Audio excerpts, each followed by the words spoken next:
I would like to take you all back to your childhood, to the last time that you stood on a trampoline.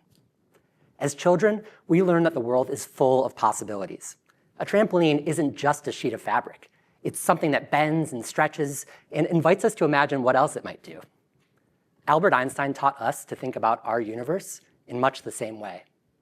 In his theory of gravity, space and time are not rigid. They bend in response to matter, and that bending is what you and I experience as gravity. Once physicists learned that space-time could bend, they began to ask just how strange could its shape become. Some answers, like black holes, at first sounded impossible, but later turned out to be real.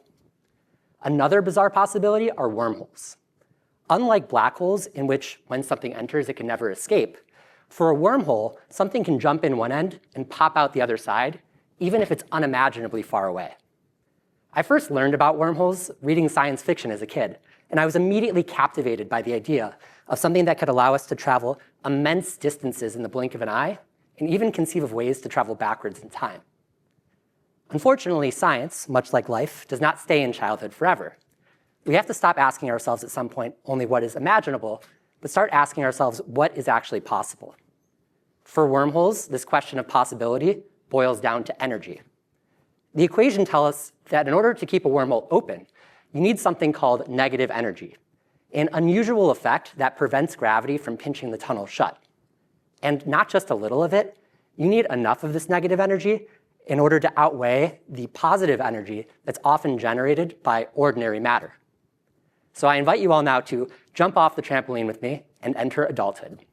We can think of negative energy as a lot like credit card debt, and positive energy is like the money in our bank account.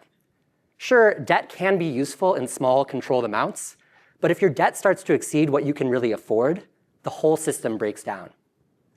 In my thesis, I've been investigating whether or not ordinary matter can ever generate enough of this debt to keep a wormhole open.